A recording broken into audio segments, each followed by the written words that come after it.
Depuis 2014 et l'encadrement réglementaire des plateformes de financement tel qu'on le connaît aujourd'hui, le financement participatif en France a considérablement accéléré sa croissance. Cela s'explique par diverses raisons, notamment une crédibilité grandissante donnée au secteur, mais aussi par l'apparition d'offres qui sont davantage en adéquation avec les attentes des épargnants. À titre de rappel, le financement participatif peut, quant à lui, revêtir au minimum 4 formes. Le crowdfunding dit classique, le crowdlending, le crowd equity, enfin, le financement par partage de revenus, une forme de crowdfunding qui repose sur des contreparties financières. Initialement encadré par une ordonnance de 2014, le régime applicable au financement participatif relevait d'une initiative nationale. Son fonctionnement reposait alors sur différents statuts, desquels dépendait le type de financement pouvant être proposé par la plateforme. Désormais, depuis le 10 novembre 2021, le règlement 2020-1503 est entré en application, créant le nouveau statut de prestataire de services de financement participatif dit PSFP. Ainsi, toute personne qui souhaite développer une activité de fourniture de services de financement participatif devra solliciter un agrément de PSFP avant d'exercer son activité. Uniquement 2 types de services de financement participatif entrent dans le champ d'application du règlement, à savoir les services sous forme de souscription de titres, soit le crowd equity, ainsi que les services sous forme de prêts portant intérêt, soit le crowdlending, ainsi que la gestion de portefeuilles de prêts. La nouvelle réglementation n'a ainsi pas vocation à s'appliquer aux plateformes de dons, de prêts sans intérêt, de prêts aux particuliers ainsi qu'aux projets non commerciaux. Le cumul du statut de PSFP et d'autres statuts réglementés n'est pas interdit. Bien que la refonte de la réglementation soit conséquente, certaines caractéristiques restent d'actualité. À la lumière des anciens enregistrements obligatoires, toute personne qui souhaite développer une activité de fourniture de services de financement participatif devra notamment solliciter un agrément. L'apparition de ce nouveau statut européen supprime, par le biais de l'ordonnance du 22 décembre 2021, le statut de CIP et par ricochet le régime des mini-bons ainsi que la possibilité pour les PSI d'exercer des activités de financement participatif. Il conserve et adapte également celui des IFP. La nouvelle procédure d'agrément ne leur étant pas applicable, ceux-ci restent néanmoins toujours soumis à la procédure préalable d'inscription au registre unique des intermédiaires, mais voient en revanche leur attribution modifiée.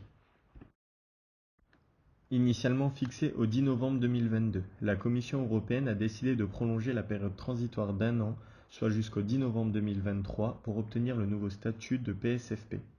Toutefois, l'extension de la période au 10 novembre 2023 ne sera accordée qu'aux plateformes agréées localement avant l'entrée en vigueur du règlement, et qui auront déposé leur dossier de demande d'agrément auprès de leur régulateur local avant le 1er octobre 2022.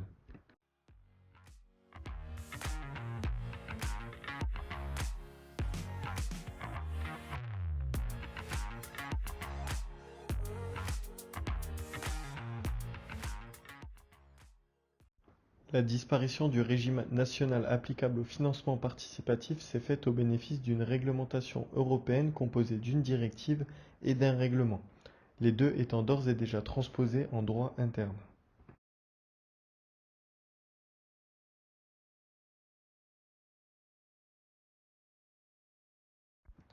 Une première ordonnance de juin 2021 est venue transposer la directive européenne précitée. Il y a peu, une ordonnance du 22 décembre 2021 et un décret sont venus apporter des clarifications, d'une part en effectuant les aménagements nécessaires pour permettre l'application du régime européen, et d'autre part en adaptant le cadre national du financement participatif relatif aux activités demeurant hors du champ d'application du règlement.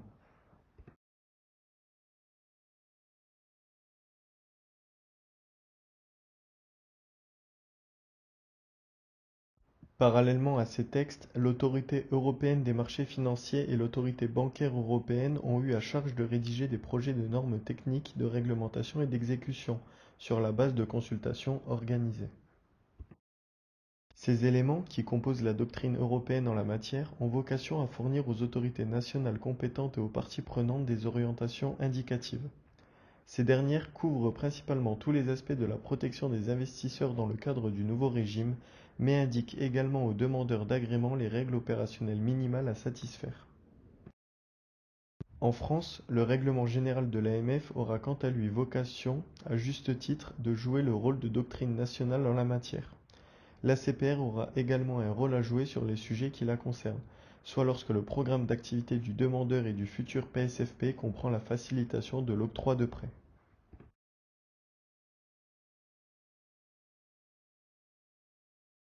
Le règlement européen du 7 octobre 2020 est venu modifier en profondeur le cadre actuel du financement participatif.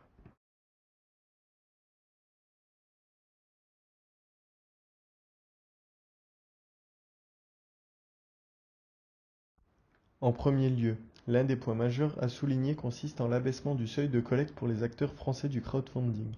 La nouvelle réglementation européenne fixe un seuil unique de 5 millions par émetteur et non plus par projet sur 12 mois glissants. Depuis la loi PAC de 2019, les CIP pouvaient notamment collecter jusqu'à 8 millions d'euros par projet. Ce rebond en arrière est ainsi contestable en pratique. En réponse, le texte européen justifie cela au regard du besoin d'une protection effective des investisseurs et de l'instauration d'un mécanisme de discipline de marché.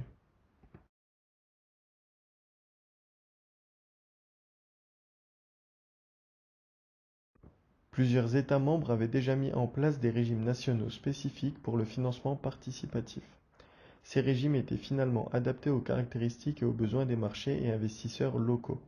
En conséquence, il existait entre les règles nationales en vigueur des divergences à travers l'Union, en ce qui concerne les conditions d'exploitation des plateformes de financement participatif, l'éventail des activités autorisées et les exigences en matière d'agrément. La nouvelle réglementation avait ainsi vocation à s'attaquer à ces obstacles et de favoriser le financement transfrontalier des entrepreneurs. Comme expliqué jusqu'à présent, le règlement a donné naissance à un nouveau statut de prestataire de services de financement participatif, lequel est donc obligatoire pour faire du crowdfunding au sein de l'Union européenne. Ce statut se transpose aux agréments nationaux. En France, il remplace donc le CIP et l'IFP pour les prêts onéreux.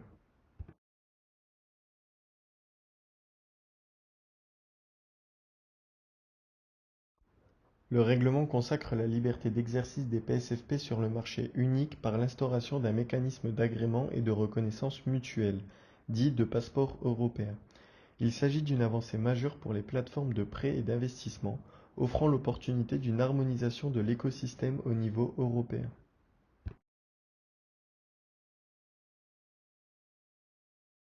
Dans le cadre des opérations de financement participatif, les clients sont exposés à des risques potentiels liés aux prestataires, en particulier des risques opérationnels. Afin de protéger les clients contre de tels risques, les prestataires de services de financement participatif sont soumis à des exigences prudentielles.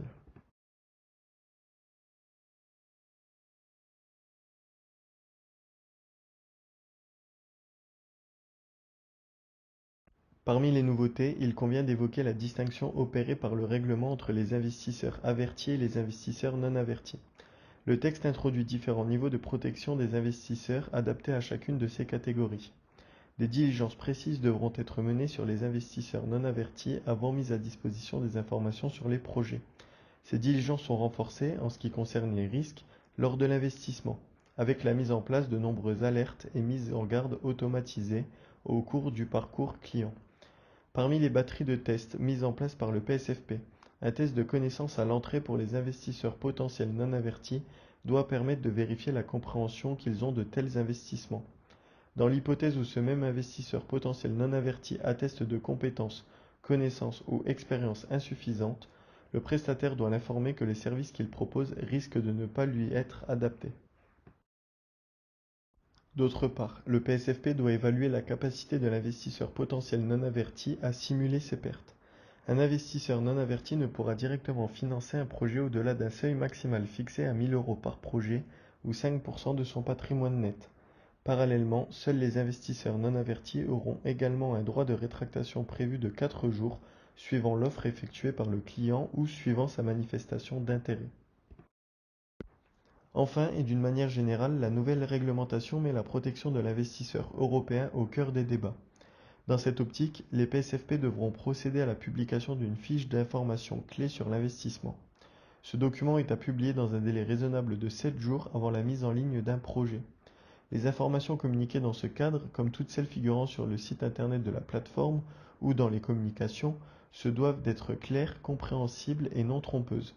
Le règlement et la doctrine européenne prévoient à cet effet un formalisme clair à respecter.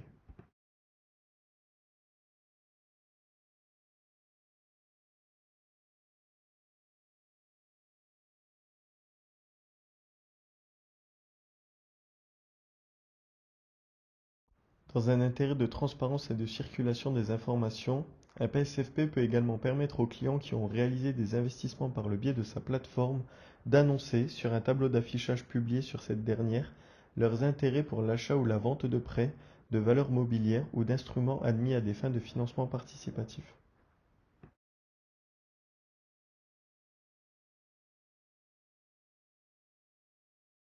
La nouvelle réglementation ouvre la possibilité au PSFP de réaliser du scoring ou de suggérer une tarification des offres. Cependant, un prestataire qui choisit d'appliquer des scores de crédit au projet de financement participatif ou qui suggère une tarification des offres doit publier les éléments essentiels de sa méthodologie. L'idée étant encore de maximiser la transparence envers les clients de la plateforme.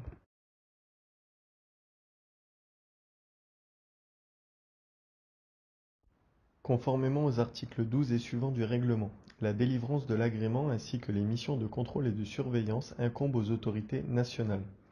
Dans la continuité du contrôle des CIP assuré par l'autorité des marchés financiers, l'ordonnance charge cette dernière de l'ensemble de ses missions. Le décret prévoit que l'AMF dispose d'un délai de 3 mois à compter de la réception du dossier complet de demande d'agrément pour notifier sa décision au demandeur, étant précisé que l'AMF est tenue d'évaluer la complétude du dossier dans un délai de 25 jours ouvrables après réception de la demande. Le silence gardé à l'issue de ce délai de 3 mois par l'AMF vaut rejet de la demande. Il faut néanmoins noter que lorsque le programme d'activité couvre le service de facilitation de l'octroi de crédit, l'AMF doit, préalablement à la délivrance de l'agrément, solliciter l'avis conforme de l'autorité de contrôle prudentiel et de résolution, qui dispose alors d'un délai de 2 mois pour répondre. Cette exigence fait écho au contrôle antérieur de l'ACPR sur les IFP. De la même manière, l'AMF sollicite l'ACPR pour qu'elle intervienne dans le contrôle et la surveillance des PSFP, fournissant ce service de facilitation de l'octroi de prêt. Dans ses communications et pour des raisons pratiques logiques, l'AMF précise qu'un traitement plus rapide sera prévu pour les anciens prestataires de financement participatif. L'agrément demandé par le PSFP à l'AMF doit alors préciser son programme d'activité. Il s'agira notamment de déterminer quel type de service le prestataire souhaite fournir. D'une manière générale, la préparation d'un dossier d'agrément consiste notamment à présenter les conditions dans lesquelles la plateforme de financement participatif réalisera son activité, dans ses dimensions humaines, techniques, financières, contractuelles, en conformité avec la législation qui lui est applicable. Le demandeur fera également mention d'un schéma des flux relatif aux services proposés, des garanties mises en œuvre et des modalités de calcul de ces derniers. Enfin, l'AMF et l'ACPR sont particulièrement attentives aux mesures de protection des clients mises en place, notamment celles envers les investisseurs non avertis. Le dossier d'agrément doit donc naturellement refléter la conformité de l'activité à l'ensemble des obligations liées à la protection des investisseurs.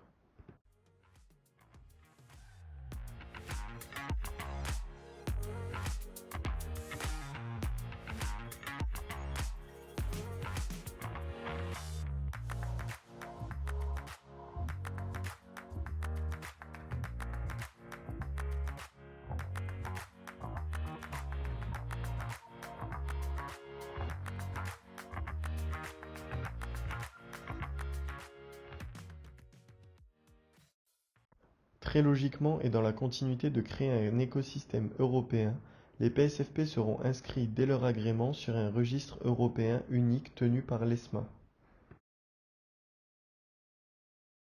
L'ordonnance du 22 décembre 2021 a chargé l'AMF des missions de supervision et de contrôle des prestataires de services de financement participatif. La surveillance est rendue possible par les articles 15 et 16 du règlement et l'obligation faite aux prestataires de communiquer annuellement des informations à l'AMF. Un retrait de l'agrément est envisageable par l'AMF pour plusieurs raisons, décrites à l'article 17 du règlement. Par ailleurs, et conformément à l'article 30 de ce dernier, les autorités compétentes disposent de pouvoirs d'enquête et de surveillance, leur permettant de mener à bien leur mission au titre du règlement européen. Conformément à l'article 29 du règlement, l'ESMA publie sur son site internet la liste des autorités compétentes. Une coopération entre les autorités est attendue afin d'assurer au maximum le bon respect du règlement et des pouvoirs de surveillance de chacun.